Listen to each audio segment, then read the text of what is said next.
네, 문재인 대통령이 김영남 북한 최고인민회의 상임위원회 위원장과 단독으로 만날 가능성이 검토되고 있습니다. 김 위원장이 김정은의 친서를 갖고 올지도 궁금합니다. 김용현 동국대 북한학과 교수, 홍현익 세종연구소 수석연구위원과 이야기 나눠보겠습니다. 안녕하세요.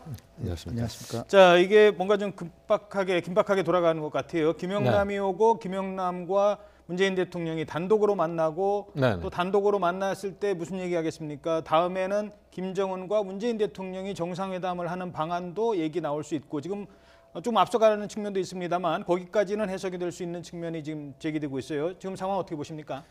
지금 말씀하신 것처럼 남북 간에 상당한 그 빠른 속도로 대화가 최고위급에서 이루어진다 이렇게 봐야 될 것 같습니다. 김영남 최고인민회의 상임위원장은 북한의 대외적인 국가 수반입니다. 그러니까 외국에서 대사들이 들어올 때 누구한테 신임장을 제청받냐? 그러면 김영남입니다. 김정은 위원장이 아닙니다. 그만큼 이제 공식적으로는 북한을 대표한다 이렇게 봐야 되기 때문에 김영남 위원장이 온다는 것은 결국 북한의 국가 수반 자격으로 온다는 것이고 그것은 문재인 대통령을 반드시 면담한다는 것을 전제하는 겁니다. 그러니까 2박 3일의 일정이기 때문에 아마 청와대에서 문재인 대통령을 방문하는 이런 절차를 이제 밟을 가능성이 높다 이렇게 봐야 될 것 같은데요. 그것은 결국 김정은 위원장의 친서나 또는 구두 메시지가 전달되는 것이다.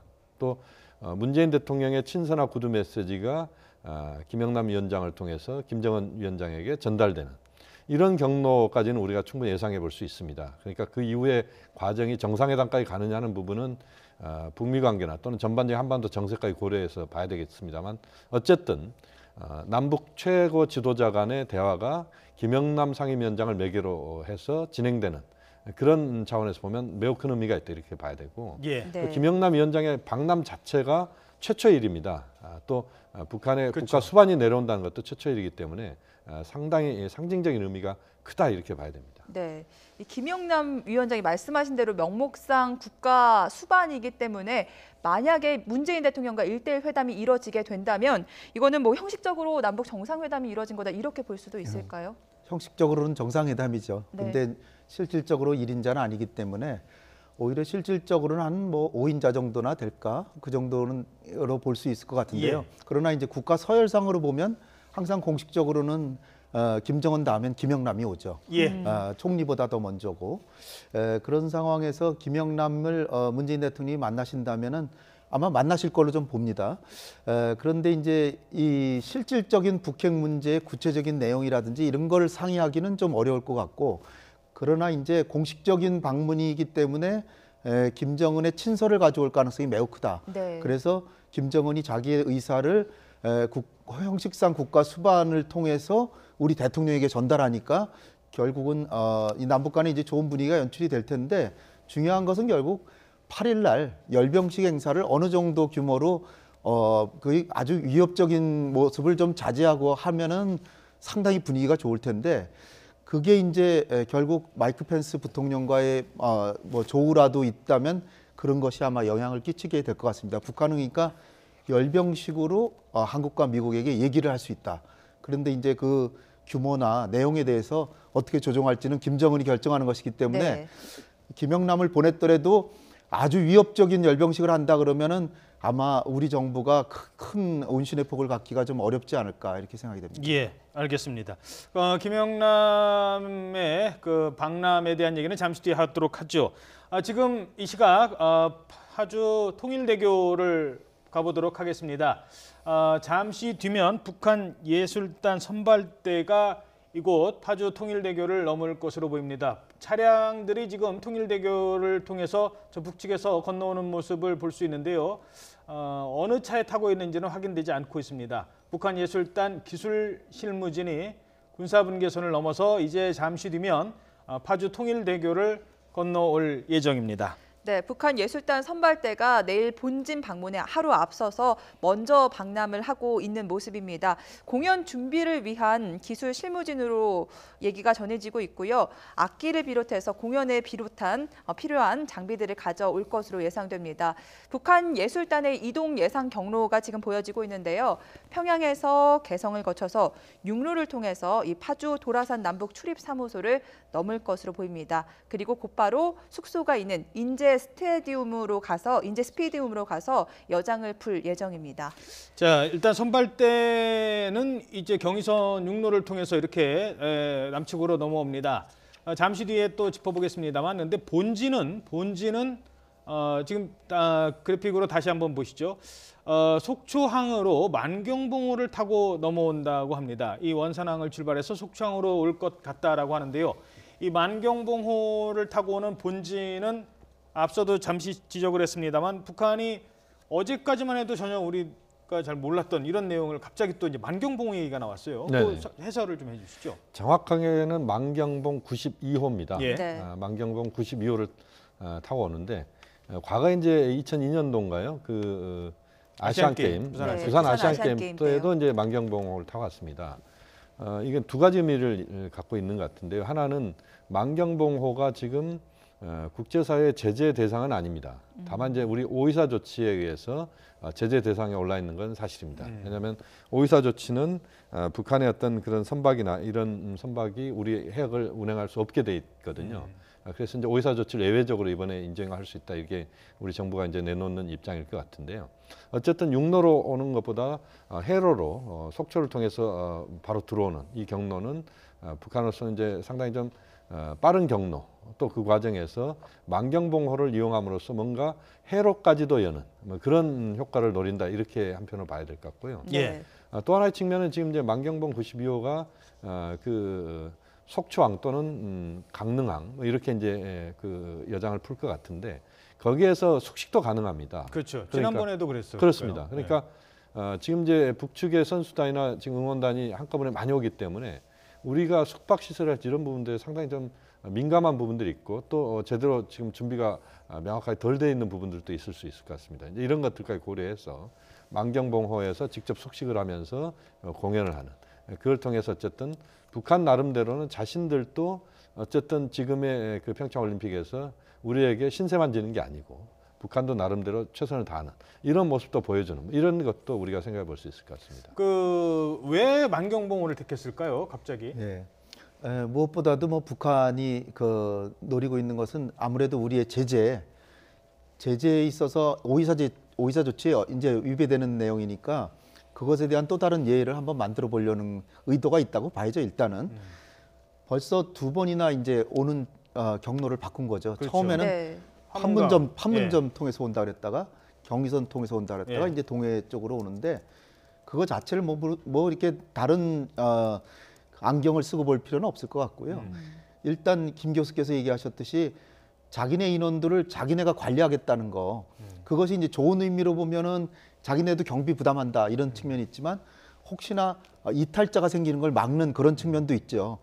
그리고 이제 응원단 같은 경우도 이제 인제 스피디움에 머무르게 돼 있는데 그들도 저기서 머무르게 한다면 아마 더욱 이 인원 관리가 중요하다는 거, 혹시나 이탈자라도 생기면은 정말 망신이죠. 북한 입장에서는. 그렇죠. 이탈자 문제는 이제 그런데 네. 이동 경로를 생각하면은요. 네. 만경봉호를 타고 강릉에서 공연할 때는 괜찮아요. 네. 그런데 서울 공연할 때는 서울로 갔다가 그럼 다시 당일날 또 만경봉호를 타러 옵니까? 그렇지는 않을 거 아니겠습니까? 그건 아마 이제 두 가지를 예상해 볼 수 있을 것 같습니다. 하나는 만경봉호를 타고 와서 만경봉호에서 강릉 공연은 거기에서 숙소를 정하고 예. 서울 공연은 서울 숙소를 지난번 워커힐도 갔지 않습니까? 서울 숙소를 정하고 그러면서 이제 만경봉호는 바로 올라가고 그다음에 북한 예술단이 서울 공연 끝난 후에 개성 쪽으로 해가지고 우리 그 개성단 쪽으로 올라가는 이런 육로로 귀환하는 이런 경로가 있을 수가 있을 것 같고요.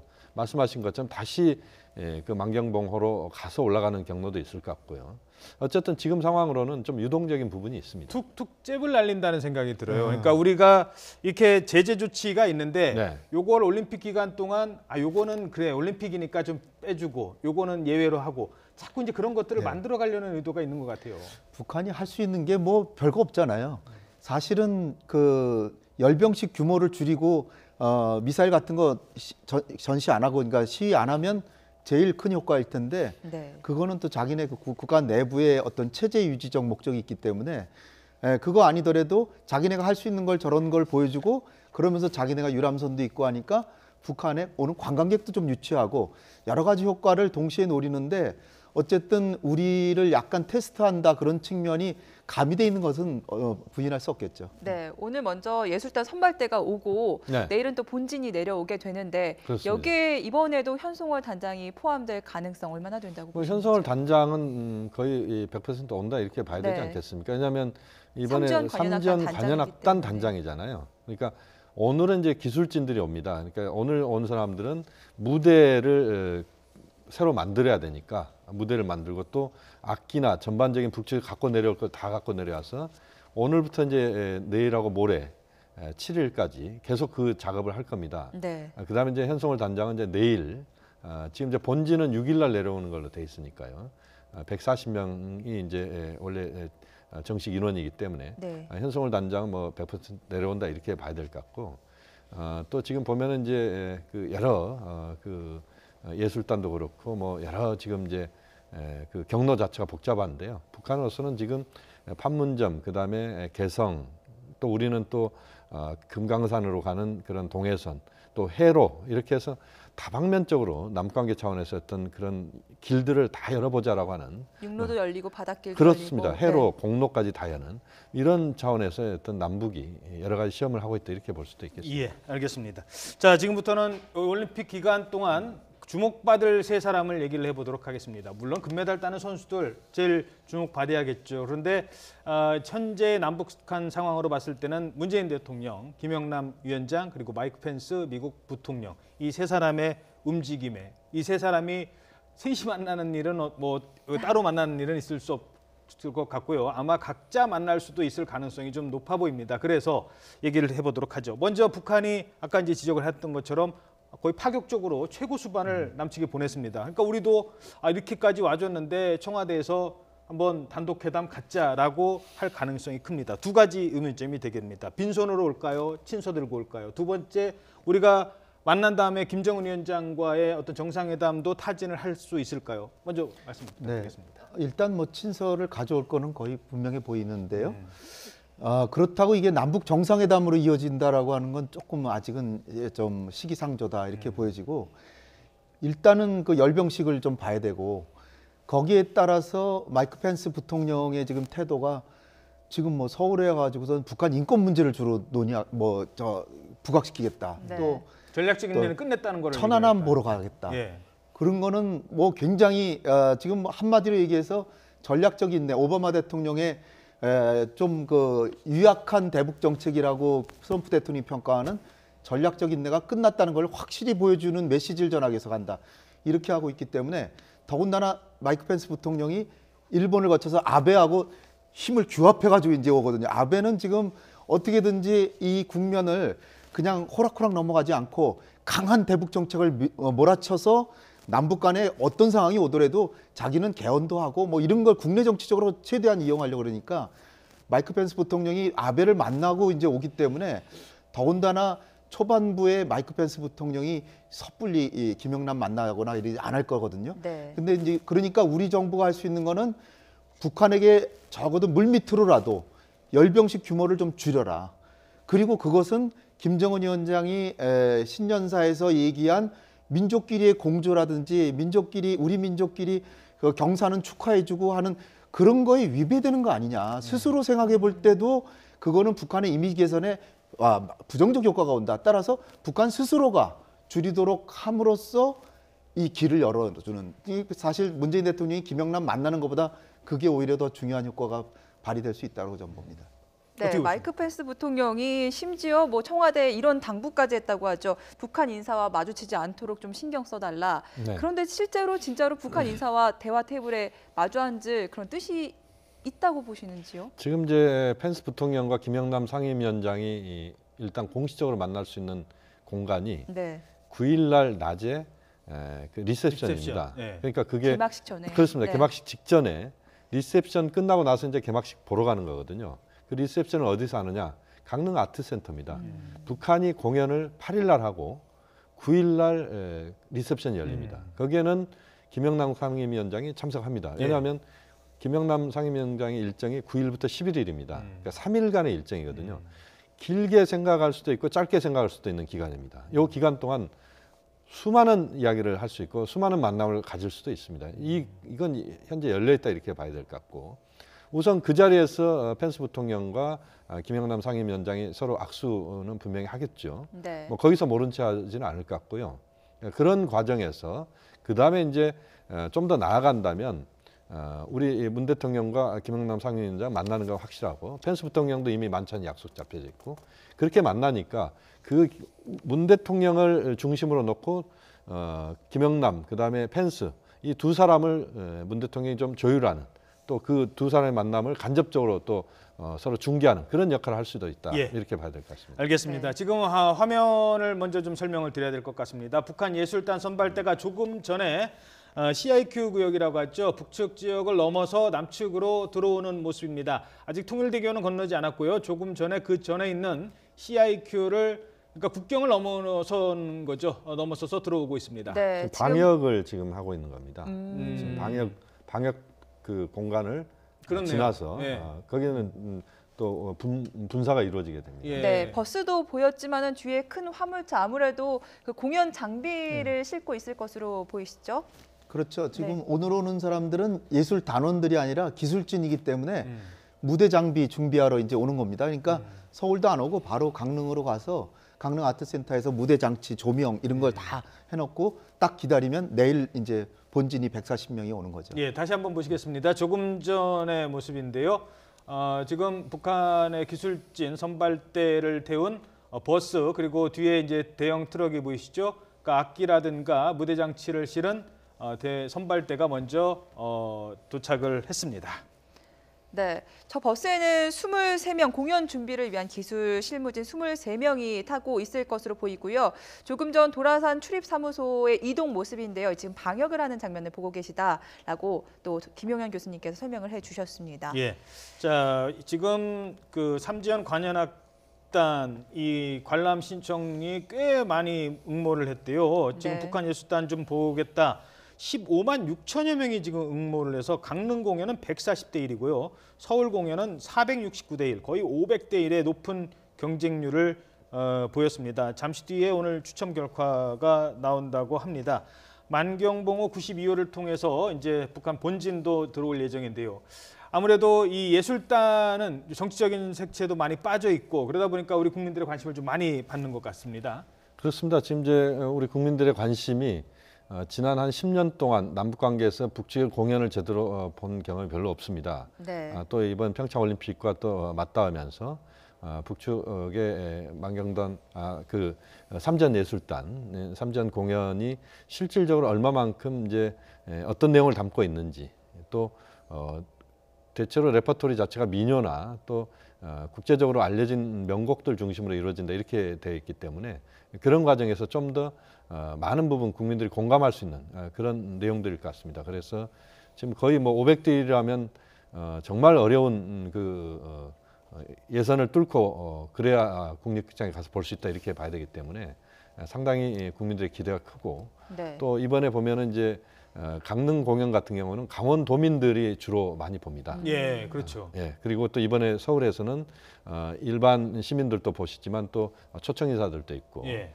또 거기에는 뭐 이산 가족들도 있고, 또 그 사회적 약자들도 있고, 음. 골고루 배분이 되는 그런 또 초청인 것 같습니다. 네, 이번 공연에 남측 노래도 좀 많이 포함됐다고 알려지고 있잖아요. 네, 실제 북한 측에서 우리 이제 언론에서 이게 또 체제 선전장이 되면 안 되는 거 아니냐, 그래서 북한 측에서는 이제 그 먼저 공연 테이프를 먼저 보내주겠다. 그래서 한번 봐라. 그리고 제가 볼 때도 지금 북한이 노리고 있는 게 우리 국민들에게 뭐 김정은 원수 만세 뭐 이렇게 예. 해가지고는 전혀 먹히질 않는 걸 알고 있기 때문에 하라 그래도 저는 안 할 거라고 좀 봅니다. 예. 그리고 그렇기 때문에 우리 국민들의 마음을 얻기 위해서는 오히려 과거 우리가 같은 한 정체를 이뤘을 때 이를테면 네. 일제시대 노래라도 예. 아니면 뭐 과거에 우리 민요라든지 이런 거를 하고 그다음에 한국 노래, 한국에서 유행하는 유행가 같은 것도 해주고 그다음에 오히려 어떻게 생각하면 파격적으로 디즈니의 뭐 만화 영화 뭐 이런 것도 하면서 실제로 상징관에 나왔더니 그런 공연도 그런 공연도 있었다고 하죠. 했었죠. 네. 모란봉악단이 과거에 김정은이 파격적으로 미국에게 어떻게 보면 미소 작전을 하기 위해서 나는 이렇게 열린 사람이란 걸 보여주기 위해서 이랬는데 요번에도 제가 보기에는 아마 오히려 우리가 생각하는 것보다도 더 파격적인 모습을 보여줄 거라고 보고요. 이 관현악을 연주하면서 노래하고 춤추고 하니까 우리에게는 약간 좀 새로운 모습일 네. 수도 있다 이런 생각은 들고요.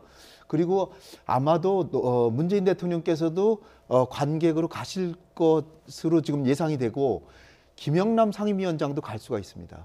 그러니까 아마 굉장히 이게 전 세계 이목을 받을 수 있는 공연이 될 수도 있기 때문에 그러니까 더군다나 이제 이 많은 사람들이 구경하겠다고 신청을 한 게 아닌가 이렇게 생각됩니다. 예, 자 지금 화면 왼쪽에는요 도라산 출입사무소를 통과한 북한 예술단 선발대의 버스 모습 보고 계십니다. 버스 한 대 그리고 화물차 석 대 나눠 타고 지금 이쪽 도라산 출입사무소를 넘었습니다. 이미 이제 남측으로 들어왔는데요. 하지만 통일대교까지 오는 데는 좀 시간이 걸린다고 합니다. 평소보다 좀 속도도 늦기 때문에 약 1시 정도에 지금 출입 절차를 거쳐서 와야 되기 때문에 한 1시 정도는 돼야 통일대교의 모습을 보일 수 있다고 합니다. 도라산 출입사무소를 통과를 해서 출입 절차를 모두 마치고요. 그리고 나서 이제 입경 정차라고 하죠. 입경 절차를 마치고 그리고 이 지금 오른쪽에 보이는 통일대교에는 약 1시쯤 모습을 드러낼 수 있다고 합니다. 네, 보통 입경 절차가 어떻게 되나요? 다른 나라와 다른 네. 나라 국경을 건너는 것과 비슷한 절차가 이루어지나요? 그렇습니다. 지금 입경 절차 출입경이라고 우리가 이야기를 합니다. 우리가 이제 다른 나라 갈 때는 출국, 입국이라고 하지 않습니까? 네. 남북한에는 출경, 입경입니다. 이 두 군데 있습니다. 도라산 CIQ가 있고 동해선 CIQ가 있습니다. 동해선은 이제 금강산 관광용이고 네. 도라산은 이제 개성공단용이다 이렇게 네. 보시면 됩니다. 그 생긴 것도 공항하고 똑같이 생겼습니다. 그러니까 출경, 입경 절차를 하는 그 공간 자체가 똑같습니다. 그리고 그 과정 자체도 별 차이가 없습니다. 거의 똑같고 다만 이제 그 도라산 CIQ 같은 경우는 그렇게 많은 인원들이 왕래하지 않기 때문에 상당히 속도감 있게 진행된다 이렇게 봐야 되고요. 또 우리도 다 그 스탬프 다 찍고 그 여권에 도장 찍는 그렇습니다. 절차도 여권처럼 똑같이 이루어집니다. 그 용지가 있습니다. 거기에 네. 이제 도장 찍고 그렇게 하기 때문에 그 과정 자체는 그렇게 낯설지 않다 이렇게 봐야 될 것 같고요.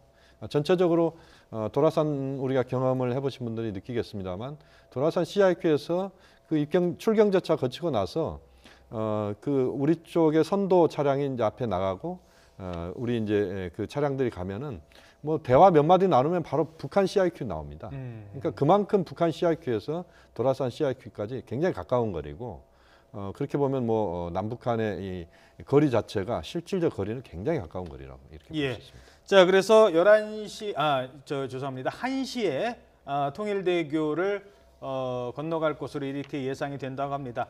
통일대교의 모습 보일 때까지 잠시 뒤에 전해드리도록 하고요. 그 사이에 지금 청와대 긴박하게 움직이고 있는 청와대 그리고 김영남의 행보에 대해서 계속 얘기 나눠보도록 하겠습니다.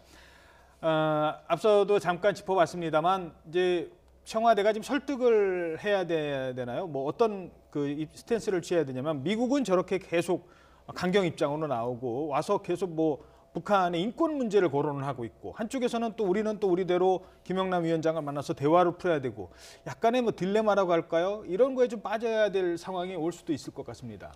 물론 이제 그 부분에 대한 우려가 있을 수 있겠습니다. 왜냐하면 미국 쪽의 입장이 아직까지는 단호한 입장이고 그것까지 고려해서 아마 김영남 상임위원장이 내려오는 거다 이렇게 봐야 될 것 같습니다. 최령해 부위원장이 오지 않고 또는 뭐 최령해 부위원장이 그 단원 고위급 그 3명 중에 1명으로 포함될 수도 있겠습니다만 네. 현재로서 오지 않는다고 전제했을 때는 결국 김영남 상임위원장이 오면서 공식적인 외교 이쪽에 집중하겠다. 그러니까 북미 간에 아직은 무르익지 않았다 분위기가. 그렇기 때문에 미국과의 그 접촉이랄지 또는 국제사회 접촉을 김영남 상임위원장을 중심으로 하겠다. 왜냐하면 김영남 상임위원장이 15년 동안 북한 외교부장을 한 사람입니다. 북한 외교의 어떻게 보면 산 증인이고 달인이다 이렇게 봐야 되거든요. 그렇기 때문에 김영남을 통해서 좀 무게감 있게 움직이고 그 과정에서 이제 접촉의 면을 좀 넓혀간다.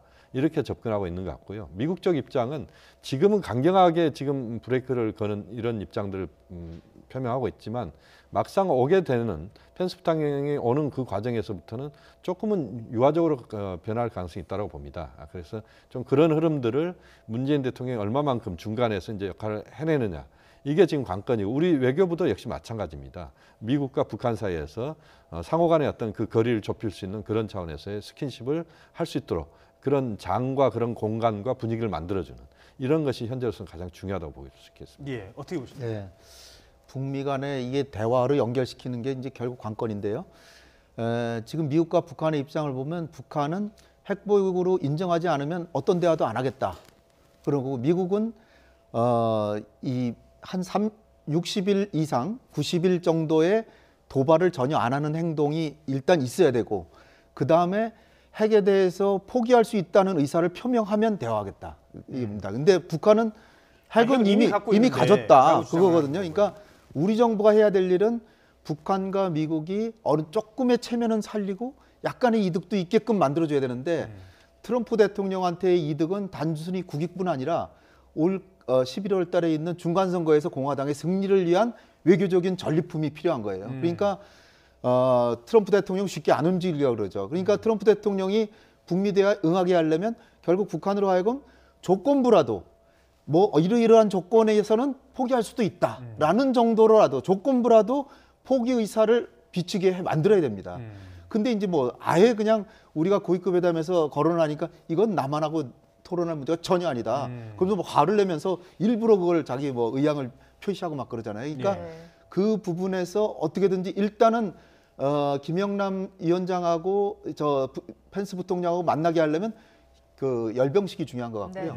그 다음에 진짜로 북미 대화가 되려면 거기서 북한이 뭐 외무성 성명이나 뭐라도 통해서 뭐 경우에 따라서는 대화할 수도 있다. 근데 이제 지금 북한이 얘기하는 거는 추상적으로 미국의 대북 적대시 정책이 중단되면 대화하겠다 이런데 이건 너무 추상적이고 그런데 자기들도 어떤 경우든지 포기할 수도 경우에 따라서는 포기할 수도 있다라는 정도는 줘야 미국이 나올 것이다 이렇게 봅니다. 아까 계속 이제 열병식 그 말씀을 하셔서 그러면 열병식에서 북한이 보여줘서는 안 될 품목이 뭡니까? ICBM입니까? 이를테면 뭐 화성 15형 이번에 발사했으니까 보여줄 가능성이 제일 ICBM이죠. 예. 그리고 새로운 거 북극성 13형이라든지 또 뭐 화성 13형이라는 게 쉽게 말해서 미국까지 네. 날아올 수 있는 무기를 보여주면 안 된다는 거예요. 그렇죠. 그런 거를 굳이 이번에 내보낸다면 북한은 잘못 계산하는 것이 아닌가 이렇게 생각이 듭니다. 북한 입장에서는 또 건군 70주년 열병식이기 때문에 네네. 꺾어지는 해를 굉장히 중시하기 때문에 이런 것들을 보여주고 싶어 하지 않겠습니까? 물론 그렇습니다. 이제 북한도 고민이 상당히 된다 이렇게 봐야 됩니다. 왜냐하면 김영남 최고인민회의 상임위원장이 내려옵니다. 북한의 국가 수반입니다.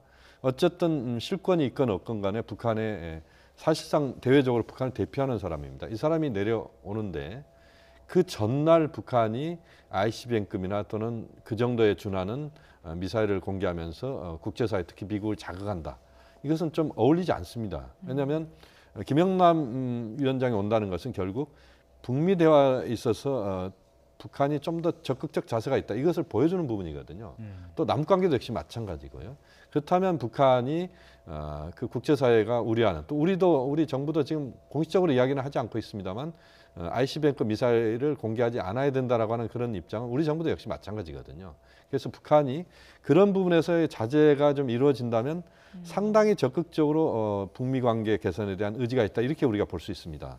그런 차원에서 본다면 이번에 북한이 좀 더 선택을 좀 더 유연하게 하면서 길게 호흡을 가져간다라고 하는 측면에서 봤을 때는 좀 더 북미 간의 접촉 또 이 과정에서 펜스 부통령이 이번에 온다는 것 자체는 김영남 상임위원장과 만날 수 있기 때문에 그런 차원에서 보면 굉장히 북한에게도 기회고 미국에게도 기회라고 봅니다. 예. 그래서 그런 부분에 대해서는 좀 더 유연성들을 북한도 발휘해야 된다고 봅니다. 북한과 미국 얘기를 하면서 최근에 등장하는 이른바 블러디 노우즈, 코피 전략 얘기를 해보도록 하죠. 저도 최근에 들은 얘기인데 뭐 일각에서는 외교가에서는 쓰는 용어가 아니다. 이건 공식 용어가 아니다. 뭐 언론에서 얘기하지만 북한의 코피를 터뜨릴 생각이 아니다. 뭐 이런 얘기를 하고 있는데 최근에 등장하는 이 코피 전략 어떤 의미고 어떻게 해석하시겠습니까? 저는 코피 전략이 있다라고 저는 보고요. 있는데 이건 뭐 94년에 영변에 대한 외과 수술식 공습 이것도 코피 전략에 이제 들어가는 건데 과거에도 뭐 이를테면 리비아에 대해서 가다피 그 숙소를 공격을 해가지고 아마 가족 중에 아마 딸인가 하나 사망했을 겁니다. 예. 그래서 가다피가 굉장히 이제 겁을 먹고 그랬는데 근데 리비아나 시리아나 북한하고는 굉장히 다르거든요. 리비아나 시리아는 굉장히 무방비 상태에 사막이고 그냥 널려진 상태에 언제 죽을지 모르죠. 근데 김정은이 땅굴이 있으니까 지하 엄청 깊은데 몇 달씩 숨어 있기도 하고 그러니까 예. 이게 이제 쉽지 않다는 측면이 있고요. 그런데 이제 코피 전략의 핵심은 뭐냐면 적이 4기가 죽을 정도의 핵심 타겟을 선정해서 삽시간에 아주 신속하게 타격을 해서 충격은 크지만 감히 보복을 못하는 것. 여기까지가 이제 정의라고 볼 수 있는데 과연 그게 가능할 것인가? 뭐 타격은 성공할 겁니다. 틀림없이. 근데 그 뒤에 북한이 보복을 안 할 것이라는 보장이 없는 거죠. 그러니까 맞고 난 북한이 어디다 대고 보복을 할 것이냐. 그렇죠. 보복은 틀림없이 뭐 주한미군을 겨냥해서 하면 남쪽에 우리한테 하는 될 수 거죠. 있거든요. 주한미군이 어디 있습니까? 서울에 있고 저 오산 평택에 있으니까. 그러니까 결국은 우리로서는 이거를 그냥 수수방관하기에는 너무나 어려운 일이 아닌가 이렇게 생각이 되죠. 예. 코피 전략이라고 하는 부분에 대해서 우리 국민들이 굉장히 좀 생소한 단어를 경험하실 겁니다. 그래서 코피가 영문자인지 우리말인지. 그렇죠. 근데 이제 결국에는 코피 터지는다는 예. 이야기거든요. 그러니까 그 코피 전략이라고 하는 부분에 대해서 홍현익 박사님 잘 설명을 했습니다만 우리가 갖고 있는 한반도에서의 지정학적 환경 자체는 코피 전략이라고 하는 부분에 대해서도 매우 신중한 접근을 요구할 수밖에 없다. 그렇죠. 지금 이제 구테우스 유엔 사무총장 같은 경우는 명확하게 반대 입장을 표명했고요. 또 그것이 이제 그런 이론적인 측면에 이런 부분에서 명문화된 그런 개념은 아닙니다. 그렇지만 이제 미국이 그런 그 외과 수술식 폭격이랄지 이런 차원에서 이제 접근법이라고 하는 부분이 있는데. 네. 94년도에도 그 검토가 있었지만 결국 하지 못했습니다. 안 한 게 아니고 못한 겁니다. 그것은 뭐냐면 북한의 반격이고 서울이 북한의 반격 사정권 안에 너무 노출이 많이 돼 있다는 것이고 거리상으로도 가깝다는 것입니다. 그렇기 때문에 이런 전략이라고 하는 것은 미국 입장에서는 그것을 전략 중에 하나로 그런 고민을 해볼 수는 있지만 한국 입장에서는 받아들일 수 없는 부분들이거든요. 예. 그래서 이 부분은 뭐 지금 뭐 미국도 이것을 공식적으로 전략이 있다고 이야기하지도 않고 그 전략을 쓰지도 않겠다는 이야기를 하고 있습니다. 그렇기 때문에 좀 더 이 부분에 대해서 우리가 이걸 부각시킬 필요는 없다고 봅니다. 그렇죠. 뭐 초등학생들이야 싸울 때 코피 나면 코피 나는 애가 지는 거지만 이 성인들은 코피 나면 그 다음은 더 큰 싸움으로 번질 수 있거든요. 그렇습니다. 거기서 끝나는 문제가 아니기 때문에 사실 좀 용어 자체도 상당히 그 뭐라고 할까요? 표현이 좀 좋지 않는데 자극적이에요. 네, 자극적이고요. 그런 부분을 좀 따져봐야 될 것 같습니다. 네. 김용현 교수, 홍현익 박사였습니다. 오늘 말씀 감사합니다. 감사합니다.